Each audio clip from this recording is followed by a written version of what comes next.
ओम सिंहस्ता शशिशेखरामर्कत प्राख्यैश्चतुर्भिर्भुजैः शंखं चक्रधनुस्सरांश्च ददति नेत्रैस्तिभिर्शोभिता आमुक्ताङ्गहारकङ्कणरण काञ्चीरन्नूपुरा दुर्गा दुर्गतिहारिणी भवतु नो रत्नोलसत्कुण्डला मूकं करोति वाचालं पंगुं लंघयते गिरिं यद्कृपातमहं वन्दे परमानंद माधवम। नमस्कार, स्वागत है आपका आचार्य वाणी में। मैं आचार्य डॉक्टर विक्रमादित्य आपके साथ हूँ। आज का विषय हमारा है मिथुन, बुध प्रधान मिथुन राशि। 17 तारीख मंगलवार का अवसर, द्वितीया तिथि है और इस दिन ग्रह परिवर्तन की तरफ जा रहे हैं। मंगल के साथ चंद्रमा की युति बनती दिखाई दे रही है। जो शक्ति आपके अंदर अच्छी है वो बहुत अच्छी रहेगी, पॉजिटिव रिजल्ट देने की रास्ता बना सकती है और शाम को आते आते आशीर्वाद से काम करने के योग बन सकते हैं। मंगल कमज़ोर है, चंद्रमा ने जाके उनको ताकत तो देनी है। शाम को हो सके तो सुबह सुबह हनुमान जी का पाठ कर लीजिए, हनुमान जी को चोला चढ़ा दीजिए। मंगल की ताकत बढ़ेगी तो आपके धन को एकत्र करने के लिए, अननेसेसरी खर्चों को कंट्रोल करने के लिए मंगल बहुत सुंदर कार्य कर सकता है। 19 तारीख बृहस्पतिवार का अवसर है और ख़ासतौर पर ध्यान रखें चतुर्थी तिथि है इस दिन। ग्रह नक्षत्रों के दृष्टिकोण से ग्रहों का योगायोग जो बन रहा है वो आपके लिए वो दिखा रहा है कि आपके लिए कहीं ना कहीं धन का सेविंग्स को बढ़ाने के लिए रास्ता इन 2-3 दिनों में बनेगा। जो 17, 18, 19 तिथि हैं इनमें आपकी सेविंग्स को एनहांस करने के रास्ते बना सकते हैं आप। इसके लिए कुछ खास उपाय करने का प्रयास करें। हल्दी का टीका, पीली चीज़ों का दान यदि आप करते रहेंगे तो ये आपके लिए बहुत उपयुक्त कारक रास्ता बनाएगा। 20 तारीख का दिन शुक्रवार का दिन है, पंचमी तिथि है और ग्रह परिवर्तन की तरफ जा रहे हैं और ये परिवर्तन आपके स्वार्थ को सिद्धि करने का रास्ता बना सकता है। लेकिन कई लोग सेंध लागे बैठे हैं कि आपके टाइम को ख़राब करें। कोशिश करें थोड़ा बैलेंस होकर चलिए, अननेसेसरी कामों में दिमाग ना लगाएं, थोड़ा नज़र बट्टू बांधकर अपने कार्यों में फोकस करने का प्रयास कीजिए, आपके लिए अच्छा रहेगा। गौ सेवा करना आपके लिए सबसे श्रेष्ठ। दिसंबर का मध्यकाल जो है विशेष तौर पर आपने भी समझा कि ग्रहों का योग किस प्रकार का बन रहा है। कई ग्रहों का परिवर्तन का योग बन रहा है और इस बार संक्रांति और पूर्णिमा दोनों के दोनों विशेष तौर पर योग बना रहे हैं एक विशेष प्रकार का। देखिए, विश्व के दृष्टिकोण से योग अच्छा नहीं माना जाता। पूर्णिमा और संक्रांति यदि एक दिन पड़े तो कोलाहल का योग बनता है, शास्त्र के दृष्टिकोण से कहा गया है इस प्रकार से। और विश्व में आप देख ही रहे हैं किस प्रकार का योग बना हुआ है। साथ साथ इस बार जो वक्र गति से चलते हुए बुध मार्गी हो रहे हैं वो विशेष तौर का योग एक और बनाने का स्थिति उत्पन्न कर रहे हैं कि जो मार्केट, जो शेयर मार्केट इत्यादि में जो कार्य करते हैं वो ध्यान रखने का कार्य करना चाहिए उनको कि मार्केट का रुख एकदम पलट सकता है, यानी एकदम कुछ ऊपर नीचे होने का योग बन सकता है। खासतौर पर आपको उसका ध्यान रखना चाहिए।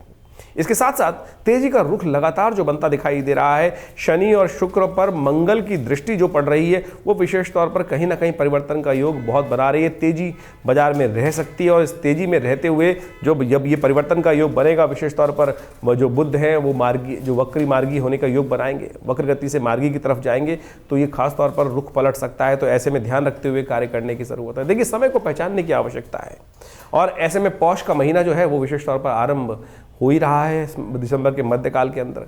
तो पौष का महीना अपने आप में बहुत विशेष माना जाता है। कहा जाता है कि पौष का महीना जो है वो एक तरह से विशेष तौर पर छोटा पितृपक्ष माना जाता है। इस मास में विशेष तौर पर इस बार जो योग बन रहा है, खरमास भी साथ साथ आरंभ हो गया है। तो ऐसे में विशेष तौर पर ध्यान रखने का प्रयास करना चाहिए। हमारे शास्त्र के दृष्टिकोण से कहा जाता है कि इस पौष के महीने में कोई भी शुभ कार्य नहीं करना चाहिए। जो विशेष तौर पर शुभ कार्य किए जाते हैं, विवाह इत्यादि, मुहूर्त इत्यादि, मकान का मुहूर्त, देव प्रतिष्ठा इत्यादि, ये सब पौष मास के अंदर निषेध हो जाती हैं। केवल यज्ञ इत्यादि करने के लिए, भगवान का स्मरण करने के लिए सबसे श्रेष्ठ महीना माना जाता है पौष का महीना। प्राचीन काल में कहा जाता था कि पौष के अंदर सबसे ज़्यादा यज्ञ जो होते हैं, बड़े बड़ी कथाएँ जो होती हैं वो इसी पक्ष में विशेष तौर पर इसी पौष के महीने में हो जाती है। और इस बार तो पौष और खर जो मास है वो संयुक्त रूप में है। देखिए, खर का महीना मतलब आमतौर पे कथाएं तो बड़ी विचित्र चलती हैं। खर मास जो है विशेष तौर पे जब सूर्य जो है वो बृहस्पति की राशि में आ जाते हैं, 2 बार इस प्रकार का योग बनता है। एक तो 15 दिसंबर के आसपास से लेकर 13-14 जनवरी तक के बीच में जो मुहूर्त बनता है जब मकर राशि में सूर्य प्रवेश कर जाते हैं। जो कथा चलती है तो बड़ी विचित्र है कि सूर्य के जो घोड़ों की जगह कुछ और, उनकी जगह जो पौराणिक कथाएं हैं, लेकिन उस पौराणिक कथा का अर्थ कुछ और निकलता है। वो विशेष तौर पर समझने का प्रयास करना चाहिए। खर का मतलब वहाँ पर केवल उस शाब्दिक रूप में ना लें कि उन्होंने अश्व की जगह कुछ और खर को वहाँ पे उसके साथ जोत दिया और अश्व थक गए थे। मूल कारण क्या है? हमारे यहाँ ग्रहों की बल देखा जाता है कि कौन से ग्रह का, बृहस्पति का, शुक्र का, इन तमाम सूर्य इत्यादि का बल कब है। यदि आप ऑर्बिट की तरफ से ध्यान दें तो क्या होता क्या है, सूर्य जो है उस ऑर्बिट में चलते चलते सबसे शॉर्टेस्ट ऑर्बिट में चले जाते हैं, और ये राशि जो धनु राशि में जब सूर्य प्रवेश करते हैं तो सबसे छोटा ऑर्बिट हो जाता है, और इन दिनों क्या होती है, रातें बड़ी हो जाती हैं, दिन छोटे हो जाते हैं, यानी सूर्य का बल विशेष तौर पे कमजोर की कम स्थिति में आ जाता है। तो इसलिए कहा जाता है कि पुण्य बढ़ाने के लिए सूर्य किसके मालिक हैं, आत्मा के मालिक हैं। सूर्य कीर्ति के मालिक है, यश के मालिक है, और विशेष तौर पर कई प्रकार के संबंध को बढ़ाते हैं, और इस संसार का जो औचित्य है वो सूर्य के कारण ही है। और सूर्य जब सबसे छोटे पेरिफेरल के अंदर आ जाते हैं तो बहुत कम देर के लिए दिखते हैं। तो इसीलिए कहा जाता है कि सूर्य का बल कमजोर है, इसीलिए शुभ कार्यों को करते वक्त आत्मा का जो उत्थान की तरफ योग बनता है वो कहीं ना कहीं थोड़ा कमजोर रहता है। तो इसलिए इन सब कार्यों के लिए इसमें रोक लगाने का प्रयास किया था। पौष महीने के अंदर बहुत सारे शुभ कार्य शास्त्र में वर्णित है। सूर्य की उपासना करने का हमें यथाउचित भाव से प्रयास करना चाहिए, नित्य प्रति सूर्य को जल देना चाहिए, सूर्य की रोशनी में थोड़ी देर बैठने का प्रयास करना चाहिए। उससे जीवन में सुख समृद्धि कीर्ति तो प्राप्त होती ही है, लेकिन साथ साथ व्यक्ति दीर्घायु भी बनता है। और आज मॉडर्न साइंस उसको बहुत अच्छे से प्रतिपादित करती दिखाई दे रही। जो भारतीय सिद्धांत आदि प्राचीन काल से विकसित हैं वो कहीं भी विज्ञान से परे नहीं है। विशेष तौर पर भगवान सूर्य की उपासना, रविवार का व्रत, देखिए होता क्या है कि सर्दियों के अंदर आमतौर पर बहुत ज़्यादा खाना खाया जाता है, तो थोड़ा सा आपके उधर को भी थोड़ी शांति प्राप्त होने का प्रयास करना चाहिए। तो हम इसको कोरिलेट करने का प्रयास कर रहे हैं। तो शास्त्र के दृष्टिकोण से जो पौष के महीने का ये विज्ञान बताया गया, इस बार तो पौष और खर मास दोनों एक साथ जो योग बना रहे हैं, तो कम से कम आपकी राशि के दृष्टिकोण से आपको कम से कम इस बात का भी ध्यान रखना चाहिए कि सूर्य को बल दें। तो आपकी राशि से सूर्य का जो संबंध है वो विशेष तौर पर हमने आपको बताया ही। तो आपको ध्यान रखते हुए क्या करना चाहिए, रविवार का उपवास रख सकें, घनी सूर्य आदित्याय नमः इस मंत्र का जप कर सकते हैं। और विशेष तौर पर इस पौष के महीने में उनका एक विशेष नाम है भग, और उस स्वरूप में उनका पूजन करने से, ओम भगाय नमः इस मंत्र का जप करने से, ओम घृणी सूर्य आदित्याय नमः इस मंत्र का जप करने से समस्त प्रकार के कल्याण के योग बन जाते हैं। कहा जाता है कि इस महीने में पाचन क्रिया को ठीक करने के लिए सिद्धांत बनाया गया कि तिल का सेवन करें, और खासतौर पर खिचड़ी का भोग भी भगवान को भी लगाया जाता है, और खासतौर पर उसका सेवन भी करने का शास्त्र में नियम बताया गया है। उड़द की दाल और चावल का योग करते हुए, तिल का खासतौर पे उपयोग करते हुए यदि आप करेंगे तो क्या होगा, सर्दी भी कम लगेगी, इम्यूनिटी भी स्ट्रांग हो जाएगी, पाचन क्रिया ठीक रहेगी। तो इससे बहुत अद्भुत रूप से लाभ प्राप्ति के योग भी बन जाते हैं। खर मास में एक विशेष तौर पर देखिए सूर्य का संबंध खास खर मास में है, और कहा जाता है भगवान विष्णु की सुंदर आराधना करें, ओम नमो नारायणाय इस मंत्र का यथाउचित भाव से जप करें। तुलसी का पूजन करना समस्त प्रकार के कष्टों को दूर करने का योग बनाता है। तो खर मास में नित्य प्रति इस बात का ध्यान रखना चाहिए, शाम के समय भगवान भगवती का खासतौर पर ध्यान करते हुए उनके समक्ष एक दीपक प्रज्वलित करते, उनकी एक प्रदक्षिणा लगा लें। ये विशेष उपाय कर लेने से कई प्रकार से कष्टों को निवारण करने का योग बन जाते हैं। ध्यान रखें, खर मास में सूर्य कमजोर है, वाद विवाद में नहीं फंसना चाहिए, और तामसिक भोजन करने से प्रहार करना चाहिए। आमतौर पर हमारी जो संस्कृति है यहाँ पर तामसिकता है ही नहीं, विदेश में तो आमतौर पर हर जगह तामसिकता भरी पड़ी है। तो इसलिए इस बात का ध्यान रखते हुए सूर्य का बल कमजोर होने के कारण से इस महीने में, खर मास में और खासतौर पर पौष के महीने में जो कहा जाता है कि उसका ध्यान रखते हुए कार्य करना चाहिए। उसके बाद मकर संक्रांति आती है, नई शक्ति का संचार हो जाता है। तो आप इन सब चीज़ों को समझते हुए, यदि हमने जो पूरा विज्ञान आपके समक्ष उपस्थित किया, इस समझते हुए कार्य करेंगे तो देखिए बहुत अच्छा आपके लिए योग बनेंगे। बाकी हमने आपकी राशि के अनुसार से भविष्यफल तो बताया ही है, और ये कार्यक्रम हम आपके साथ लगातार रखते हैं। आपके प्रश्नों का समाधान, देखिए ज्योतिष के दृष्टिकोण से कई प्रकार से मतांतर से जो भविष्य फल बताने का तरीका है, आपकी राशि के दृष्टिकोण से भी, नाम के दृष्टिकोण से भी, न्यूमरोलॉजी के पॉइंट ऑफ व्यू से भी, आपके नाम के अक्षर भी बता सकते हैं कि आपका भाग्य कहीं ना कहीं, ये छोटे छोटे आयाम है ज्योतिष के अंदर, इन सबका बड़ा अच्छा योग है। लेकिन हम कई लोग केवल न्यूमरोलॉजी को ही पूरी ज्योतिष के रूप में उपस्थित कर देते हैं।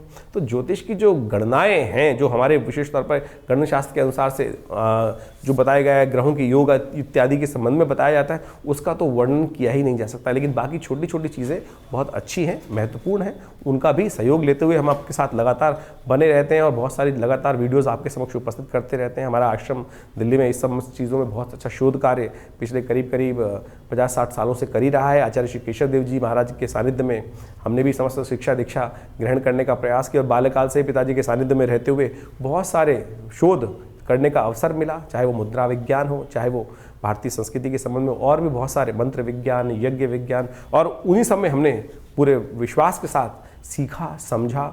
जो कहते हैं ना कि कार्य नहीं होते हैं मंत्र विज्ञान के अनुसार, बिल्कुल निष्ठा के साथ अनुष्ठान किया जाए, परमात्मा की आराधना किया जाए, तो असंभव से असंभव कष्ट दूर होने के योग बन जाते हैं। भार। बस समस्या यह है कि ज्योतिष विज्ञान के माध्यम से यह समझा जा सकता है कि कितना बड़ा भार है और उसको उतारने के लिए दूसरे पलड़े में कितना भार रखना है। कर्म का यदि उतना भार आपके दुर्भाग्य की तरफ जितना भाग्य है उसको उतारने के लिए उसके बराबर का पलड़ा भारी कर दिया जाए शुभ कर्मों से, तो वो कष्ट निवारण हो जाते हैं। चाहे वो स्वास्थ्य के संबंध में महामृत्युंजय मंत्र का अनुष्ठान हो, चाहे वो शत्रुओं पर विजय प्राप्त करने के लिए बगलामुखी इत्यादि भगवती महाकाली के अनुष्ठान हो, हमने करके देखे हैं। और नित्य प्रति आश्रम पे जो 8 घंटे यज्ञ चलता है उसमें बहुत सारे लोग अपने अपनी मनोकामनाओं की सिद्धि के लिए समय समय पर आश्रम के साथ जुड़कर उन समस्त कार्यों में रहते ही हैं। आप भी हमारे इस विवेकानंद योगाश्रम में जुड़ सकते हैं। यहाँ पर बहुत सारे कार्यक्रम हम समय समय पर करते रहते हैं। चाहे वो रविवार का यज्ञ तो विशेष रहता ही है, उसमें जो यज्ञ में सब लोग आके बिना किसी खास तौर पे कोई हम लोग किसी भी कार्यक्रम में कोई शुल्क नहीं लेते हैं। चाहे वो नवरात्र के यज्ञ हों, चाहे वो विशेष तौर पर अभी गुप्त नवरात्रि का यज्ञ भी आएगा, चाहे वो सब सुंदरकांड इत्यादि के पाठ हों, आप स्वयं यदि बैठना चाहते हैं तो उसमें आके बिल्कुल बैठ सकते हैं। रविवार वाला यज्ञ बहुत विशेष होता है, मंगलवार वाला सुंदरकांड पाठ है, उसमें भी भंडारे की सुंदर व्यवस्था होती है। और हर रविवार को तो नवग्रह शांति महायज्ञ, गायत्री महायज्ञ का सुंदर कार्यक्रम रहता ही है, जो सुबह 8 बजे से लेकर 10 बजे तक चलता है। उसमें आप स्वयं भी उसमें भाग ले सकते हैं और भगवान की प्रतिष्ठा प्रसन्नता के लिए माँ भगवती दुर्गा का सुंदर दर्शन। जी हाँ, हमने कई बार आपको बताया है कि माँ भगवती दुर्गा का शिव विग्रह जो आश्रम पर विराजमान है वो 1947 में मुल्तान से हमारा सौभाग्य था कि वो भगवती हमारे घर पर पधारी, हमारे आश्रम पर पधारी, और आज उनका बड़ा दिव्य मंदिर आश्रम पर विराजमान है। उनका दर्शन कर कर आप अपने भाग्य को जगा सकते हैं, चमका सकते हैं और आगे बढ़ने के सुंदर योग बना सकते हैं और लगातार इन सब कार्यक्रमों में जुड़ सकते हैं। हाँ, बहुत सारे लोग प्रश्न करते हैं, हमारे पास लगातार लोगों के फ़ोन आते रहते हैं और बहुत सारे लोग जानना चाहते हैं अपने भविष्य के बारे में। तो उसके लिए आप हमारे नंबर्स पर व्हाट्सअप करिए, हम प्रयास करेंगे उन सब प्रश्नों का। देखिए, टाइम लग सकता है, बहुत सारे लोगों को बहुत जल्दी लेना होता है, बात करनी होती है, तो उसके लिए अपॉइंटमेंट्स भी ले सकते हैं, चिंता ना करें। लेकिन यदि आप कुछ भी जानना चाहते हैं तो व्हाट्सएप के माध्यम से आप अपने प्रश्नों को हमें भेजने का प्रयास करें। व्हाट्सएप के माध्यम से अवश्य हम उन प्रश्नों का निदान समय पर देने का प्रयास करेंगे। और साथ साथ यदि आपके पास जन्मपत्री नहीं है, बहुत सारे लोगों का प्रश्न ये आ रहा है आजकल कि हमारे पास जन्मपत्री नहीं है, तो कोई बात नहीं, आपके हाथ का रेखा चित्र जो है आप व्हाट्सएप पे भेज सकते हैं। दोनों हाथ का रेखा चित्र, उस पर अपने नाम, अपनी आयु, अपने प्रश्न हमें भेजेंगे तो हम अवश्य जल्दी से जल्दी आपके प्रश्नों का निदान देने का प्रयास कर सकते हैं। हाँ, इसमें टाइम लग सकता है, थोड़ा टाइम लग सकता है, क्योंकि बहुत सारे लोगों के प्रश्न हमारे इस चैनल के माध्यम से हमारे साथ जो जुड़ते हैं वो आ रहे हैं और इस चैनल का विस्तार बहुत अच्छी गति से हो रहा है। जो आप सबका हमको साथ मिल रहा है, सहयोग मिल रहा है, उसके लिए हम बहुत विशेष तौर पर हृदय से आप सबका धन्यवाद देते हैं और प्रयास कर रहे हैं कि इन सब भारतीय संस्कृति के संबंध में, अभी हमने मुद्राओं के संबंध में कुछ वीडियोस निकाले थे, तो आज जो विशेष तौर पर इस समय चल रहा है सूर्य को शक्ति देने के लिए, इस मुद्रा का नित्य प्रति प्रयोग करें। ये जो रिंग फिंगर जिसे कहा जाता है, सूर्य की उंगली है। सूर्य जैसे हमने कहा अभी आपको निस्तेज हो जाते हैं, कमज़ोर हो जाते हैं, क्षीणस्थ अपने जो चक्र में सबसे शॉर्टेस्ट ऑर्बिट में रहते हैं इस समय में, तो उसको ठीक करने के लिए ये मुद्रा बहुत ज़बरदस्त ताकत देगी। आपकी आत्मा का साक्षात स्वरूप सूर्य माने जाते हैं, तो उसको ठीक करने के लिए ये सूर्य मुद्रा, सबसे रिंग फिंगर को अंगुष्ठ के अग्रभाग से लगा देने से ये सूर्य मुद्रा बनती है।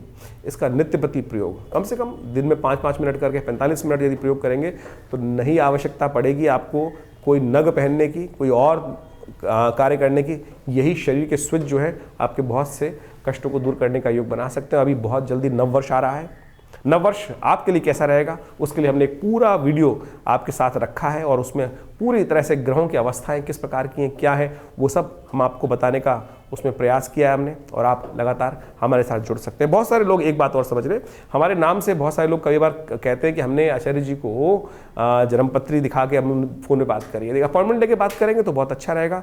हमारे आश्रम से कोई ऐसा पैसा का डिमांड नहीं किया जाता है, और यदि कोई हमारे नाम से आपसे बात करने का प्रयास कर रहा है, आपको फ़ोन कर रहा है, कम से कम मैं तो किसी को फ़ोन नहीं करता, ये तो मैंने बहुत मित्रगण हैं उनके साथ बात होती है, लेकिन किसी भी व्यक्ति को मैं फ़ोन करके ये नहीं कहता कि आप मुझसे, कभी मैं किसी व्यक्ति को जो जिनसे जान पहचान नहीं है उनको शायद फ़ोन कभी नहीं करूँगा। तो इस बात का भी ध्यान रखें। तो आपको एक केवल सूचना के लिए, आज समय जो है बड़े विचित्र दौर में जा रहा है, हर रोज़ नई नई खबरें आती रहती हैं, जो लोग के साथ साथ कई प्रकार की समस्याएं उत्पन्न होने के योग बनते हैं। हम जिस कार्य में हैं, जिस आश्रम को चलाते हैं दिल्ली में विवेकानंद योगाश्रम, वो सबकी सेवा के लिए है। तो इस प्रकार के किसी भी जो आज गलत कार्य हो रहे हैं उनसे आपको बचने का प्रयास करना चाहिए। जन सेवा के लिए, जन सूचना के लिए हमने ये बात अंतिम में आपके पास रख दी है। आशा है आप समझेंगे और गलत लोगों से बचने का प्रयास करेंगे। धन्यवाद, नमस्कार।